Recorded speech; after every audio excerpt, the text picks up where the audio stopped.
নমস্কার।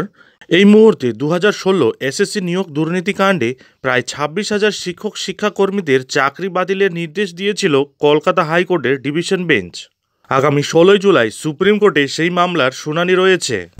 তবে সুপ্রিম কোর্টের এই শুনানির আগে কি জানা গেল, সম্পূর্ণ বিষয়টি ডিটেলসে আলোচনা করব। তার আগে চ্যানেলে নতুন হলে চ্যানেলটিকে সাবস্ক্রাইব করে বেল আইকনটি বাজিয়ে অল নোটিফিকেশন অন করে দিন এই ধরনের গুরুত্বপূর্ণ আপডেটগুলি ঠিক সময় মতো পেতে।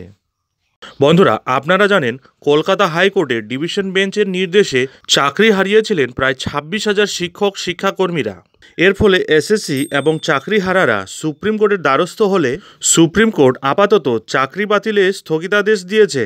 আগামী ১৬ই জুলাই এই মামলার শুনানি রয়েছে। প্রধান বিচারপতি জানিয়েছেন, শুনানি না হওয়া পর্যন্ত সকলের চাকরি বহাল থাকছে।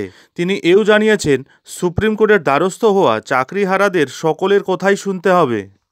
একদম কলকাতা হাইকোর্টের নির্দেশে পশ্চিমবঙ্গের চাকরিহারা স্কুল শিক্ষক ও শিক্ষাকর্মী সকলের কথাই শুনবে এবার সুপ্রিম কোর্ট।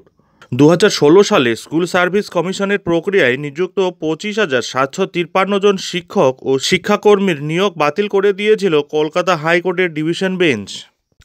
এর বিরুদ্ধে রাজ্য সরকার, মধ্যশিক্ষা পর্ষদ, স্কুল সার্ভিস কমিশন ছাড়াও বিভিন্ন সংগঠন সুপ্রিম কোর্টের দ্বারস্থ হয়েছিল।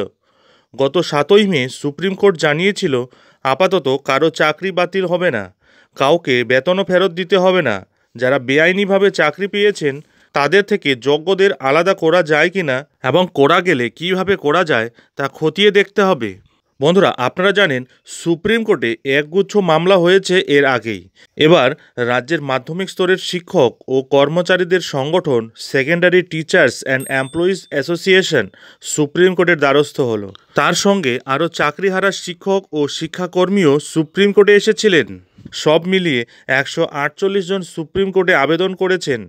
সেই পরিপ্রেক্ষিতেই বিচারপতি DY চন্দ্রচূড় জানিয়েছেন, এই সব মামলার শুনানি আগামী ১৬ই জুলাইই হবে। আগামী ১৬ই জুলাই এই চাকরিহারা শিক্ষক ও শিক্ষাকর্মীদের চাকরির ভবিষ্যৎ নির্ভর করছে।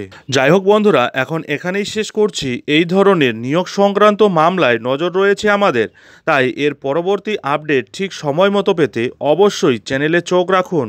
সাথে ফেসবুকেও আমাদের ভিডিও পেতে হলে ASM বাংলা ফেসবুক পেজটিকে অবশ্যই ফলো করুন।